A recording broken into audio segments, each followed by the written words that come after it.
welcome to yet another exciting new episode of Zee Connect with your favorite host Priya. Did you have fun today, or were you stuck on how to fill your time off? Well, I came to the picture a bit late, but fret not.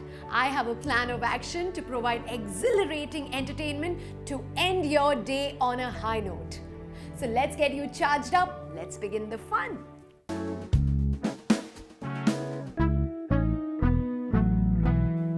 In the previous episodes, you have seen the city through a campaign called Dubai Destinations by Dubai Media Council, which highlights the best experiences that the city has to offer.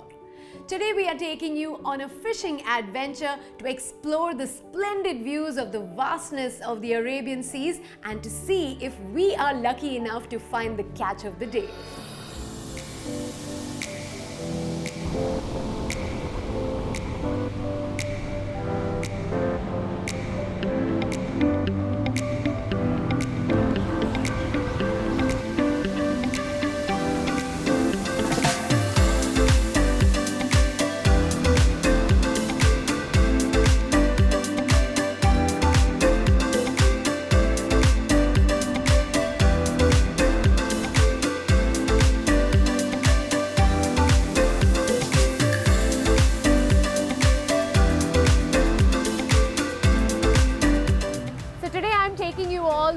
On a fishing trip, something I have never tried before in Dubai, and I'm very excited. I'm already on my fishing boat. I've got Michael here, who's my captain, who's taking us to the destination where I'm going to try my hand at fishing and see what catches I get today, or if I get a catch at all.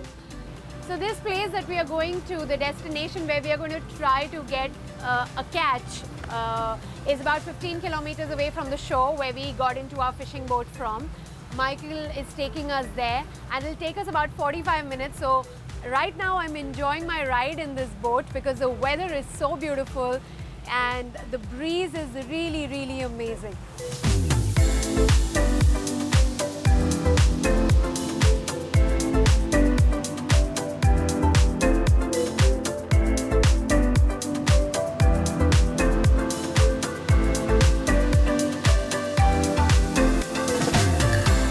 If you're looking to de-stress yourselves, then this is the place to be. The amazing view from here, the sun, the breeze, oh my God, it's bliss.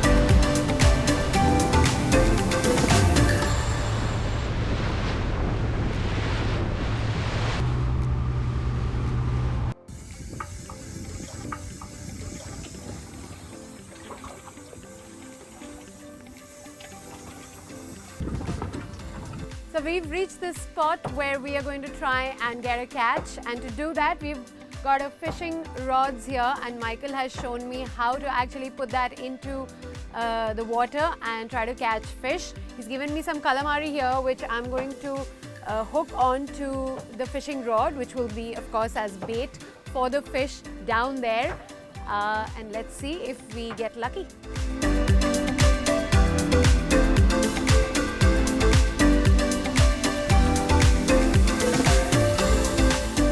Let's get going with our fishing rod.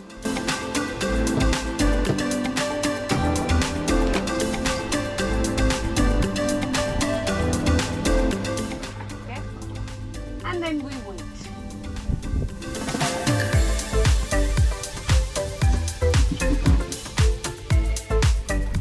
Waiting to get lucky.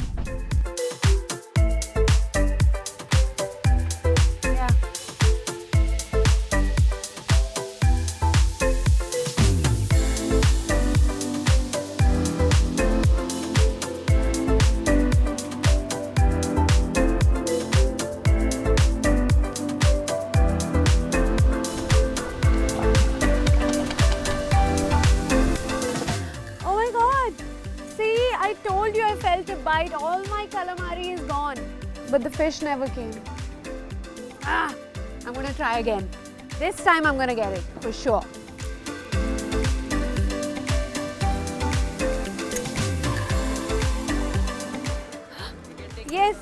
I can see, I can see, I can see.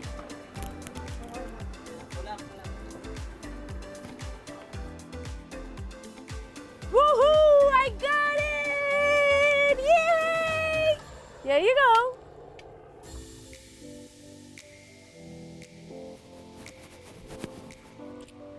Woohoo!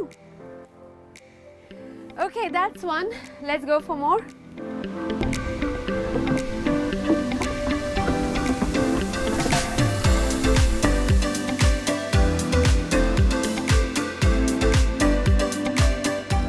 Look at that, another catch for the day. How lucky am I?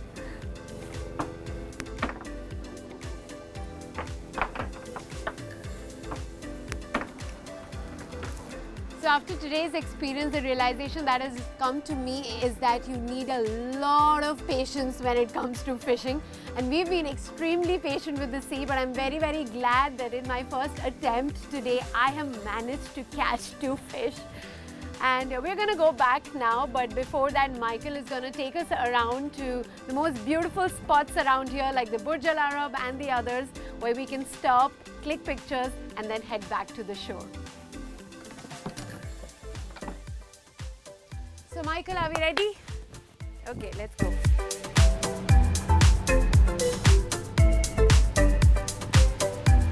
So what you see there is one of the most iconic hotels of Dubai, the Burj Al Arab, where we are heading.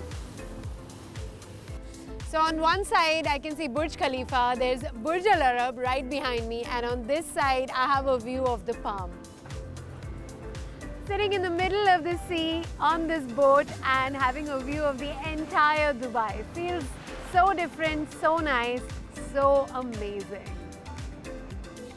So we're almost at the end of our fishing trip. We are heading back to the shore, and I just want to tell you that this is the most perfect way if you want to de-stress, get away from your work, or simply if you just want to add some spice to your holiday, then this is the place to be. Whether you're a seasoned angler or you just like being on water, this is a must experience for you guys. Check it out, it's one of the top Dubai destinations in the Emirates.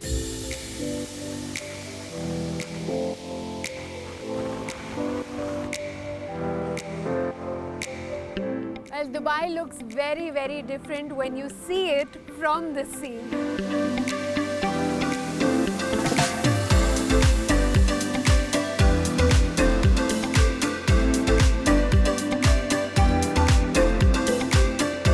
How about your experience, madam, in our cruise and our fishing?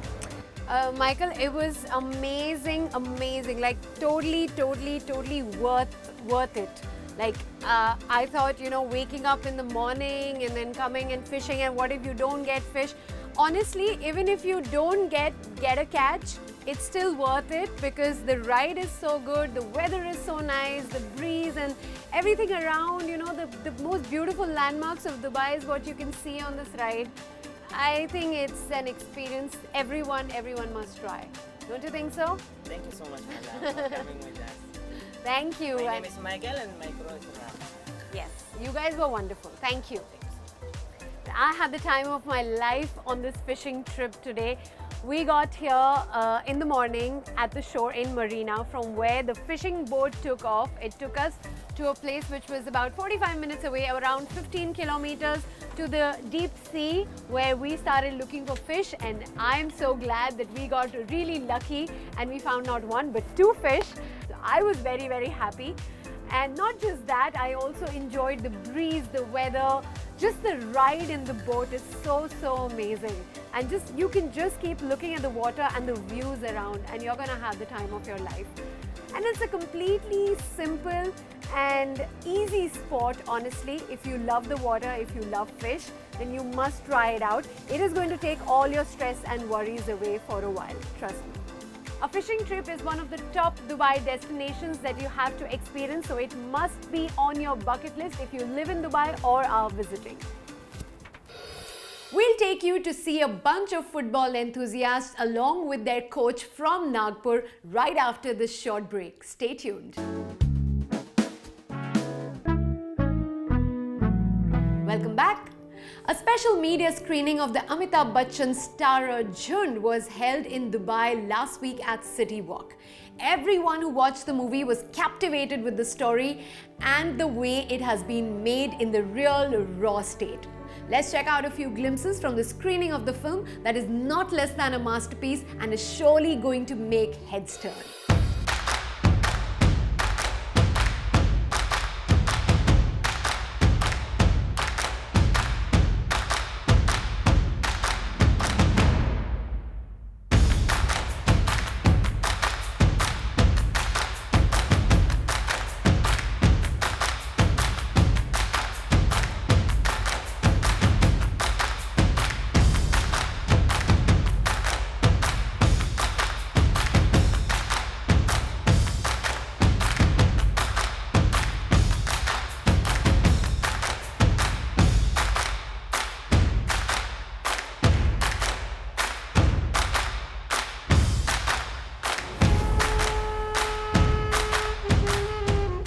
ये movie के बारे में मैं इतना कहूँगा, it's all about team work और passion. अगर आप चाहे स्लम में हो चाहे जहाँ भी हो, इंसान के अंदर पैशन होना चाहिए। और एक चीज़ मैं ज़रूर कहूँगा कि अगर आप मेहनत करेंगे तो आप अपने गोल ज़रूर अचीव करेंगे। सॉरी सर, मैं आपकी थोड़ी सी मिमिक्री कर रहा था। Thank you so much Zee studio for inviting us. Of course it's a must watch movie. Amitabh Bachchan की एक्टिंग की तो मैं शुरू से ही फ़ैन हूँ, और स्लम एरियाज़ में जो टैलेंट, हिडन टैलेंट्स हैं, उसको दिखाया गया है इस मूवी में। तो आई एम श्योर आप लोग भी देखें, आपको अच्छी लगेगी। Actually, it's a quite hard-hitting film where you go into the lives of these people who are slum dwellers and who don't get enough chances in life, and this movie is all about that. Especially the climax, it will give you the jitters and the tears, in your eyes. So it's very unexpected.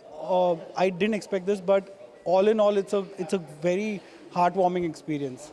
I was really surprised, taken aback, especially the way the movie started, the kind of realistically they have shown the slum people, the kids, and one kind of an enthusiasm shown in Amitabh Bachchan's character to really bring them to life. Like you say, you can divert energy to something very positive, and this is what this movie is all about. Like all these kids, they have energies, but it was not getting utilized in the right manner. So that's exactly what I felt. This movie has a message that if you have energy and if you give it to the right direction, it can definitely do wonders for anyone. Like this is the whole idea of the movie. This is what I feel.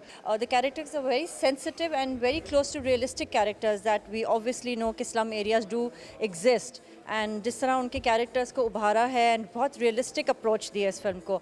I think it's a very good approach towards how negative can be turned into a positive. So thank you so much for inviting once again, and I do recommend people at least watch it once and you will definitely enjoy yourselves. It was an amazing movie. Storyline तो awesome है यहाँ पे, very realistic characters and the approach is really positive. I mean एक ऐसा subject जिसे हम हमेशा ignore कर देते हैं और जो हम कभी सोचते भी नहीं है, it is something unique जो हमने आज तक कभी नहीं देखा. तो please do come and watch this movie. It is awesome movie. Lots of love and respect to Mr. Amitabh. Thank you so much. Love you both. The final weekend at Emirates Airlines Festival of Literature was packed with stories for all ages.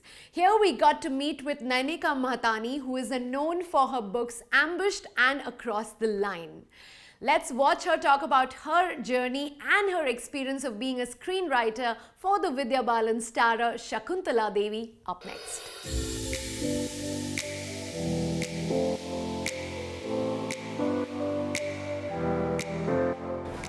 Hello Nayanika, how are you?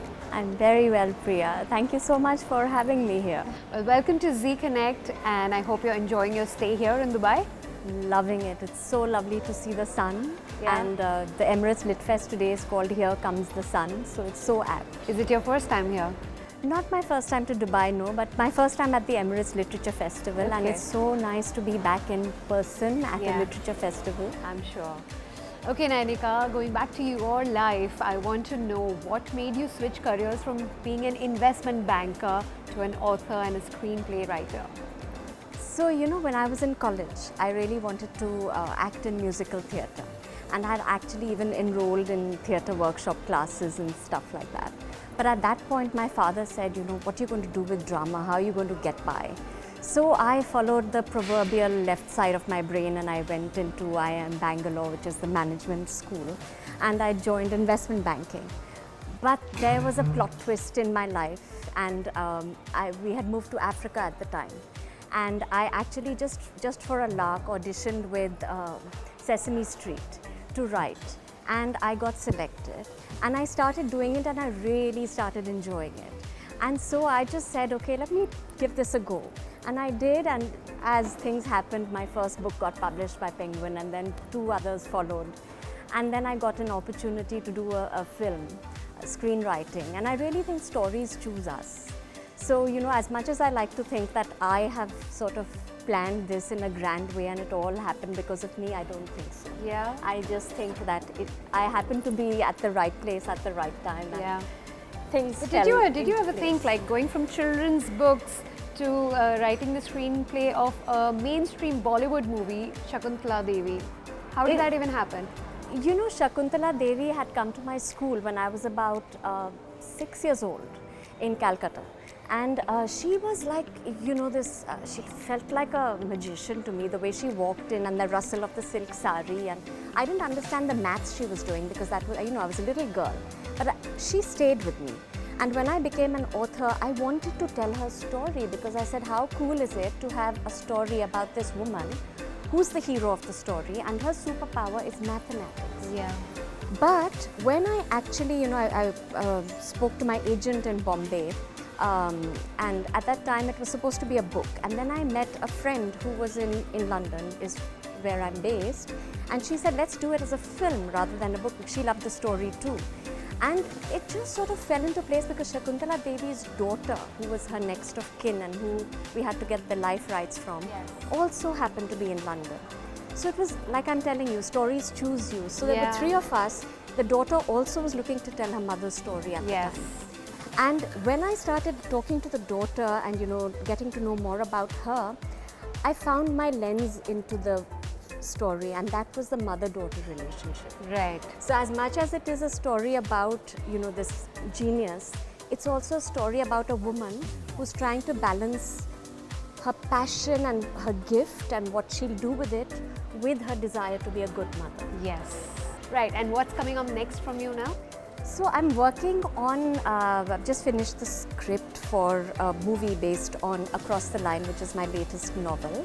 And there has been interest, so fingers crossed it should be, you know, a film or most likely a film. Okay, what is this about? It is actually rooted in the partition of the subcontinent, India and Pakistan, a story that began in 1947 with the drawing of a line. Okay. Great. All right. So we look forward to that, and we'll probably see this in the form of a movie as well. Inshallah. It's been great talking to you, Nayanika. Thank you so much. Likewise, Priya. Thank you.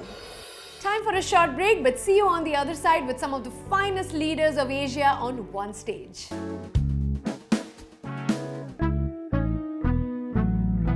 Welcome back. The ABLF Awards held at the Expo last week featured some of the iconic leaders of the UAE along with their counterparts from various countries across Asia. The event focused on the measures adopted by the leaders to guide their countries and companies towards growth in the post-pandemic era. Let's meet the stars of the evening and know their thoughts on how to make this world a better place to live and work.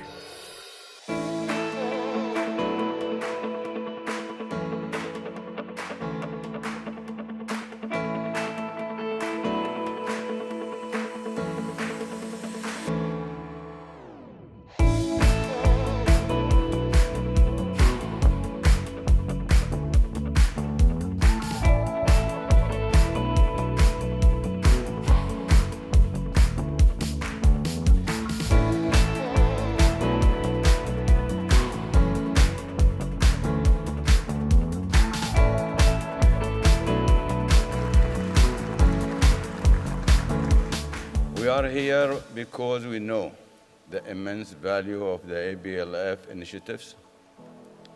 ABLF devotes its energy and resources to promoting the great potential of Asian business.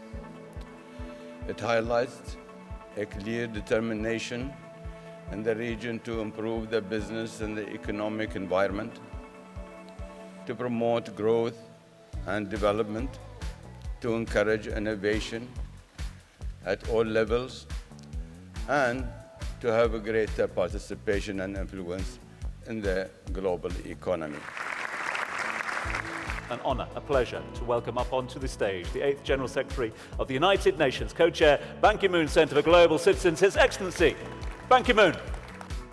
The most important and serious lesson which we learned from this 2.5-year fight against the coronavirus is that we still are lacking global partnership, global coordination. Without the partnership, nothing can be done. However powerful or resourceful one country may be, this kind of a global pandemic can be fought back only when we are united. Then we have to think, why then we are suffering from this pandemic? Because we have neglected our civil and moral responsibility to take care of our nature. A lot of people don't realize how important education is for climate, how education is for agriculture, how education is important for business, and so on and so forth. So it's the only goal that I see that cross-cuts in all the other goals. If we want to go to Mars quicker than 6 months or 9 months, it's education that will take us there, and so on and so forth, for COVID and for all the other pandemics or diseases. We have already committed to $4 billion into this transformation. We're now 140 partners, so 40 country partners, 100 non-government partners, and we've also dedicated innovation tracks, getting developing countries to be with us in low-tech, in emerging technologies, etc. So it's such an exciting global movement where partnership is key. I think in the UAE we always had the fundamentals right, and this is what actually allowed us on multiple dimensions, not only on the food security side, but actually whether it's on the economy in general, whether on the social dimension, whether it's on education, whether it's on our ability to rebound very fast, is because we always got the fundamentals right, and we always had an eye in the microscope and an eye in the telescope. This is very important. We sometimes are either too micromanaging or too much macromanaging, and in the meantime you have this helicopter view that you lose. And from a business standpoint, this is something, in my opinion, that's priceless, that will continue to be priceless in the future, and would really underline the real value of our businesses. What is different, what is new in this edition of the ABLF Awards? So for the previous years, the ABLF was always about having governments and business together to speak about how Asians are developing, but also how Asia can play a role globally. I was invited for the first time in 2018. The second time I received an award, it was in 2019. COVID came. The third time, which is now coming up, I spoke to the ABLF and I said, we have to spice it up and have development in between. You see, Asia doesn't attend all the development meetings globally with NGOs, with the global mechanisms, and with the United Nations. And mainly this is predominantly made by the West and probably African countries. ABLF is basically, can be considered as the bridge between East and West. And if Asians, through the ABLF, comes towards development, then things would change. Because if we focus only on the SDG 4, education, with what our expertise as Dubai Cares are working on, you see there isn't many financing coming from Asia. The majority of the financing is coming from Europe and America. And Asia today is a leader globally and rising up to become the main continent when it comes to business. And if we can get Asians investing in development, specifically in education globally with the global mechanisms and the United Nations, that's where the ABLF can play a role of that bridge. Perfect. Thank you so much. Thank you. Well, now it's time for me to take your leave, but I'm going to be back next Sunday with loads of interesting stories and updates. Till then, keep following us on our social media handles, drop us your feedback, take care, and I will see you soon.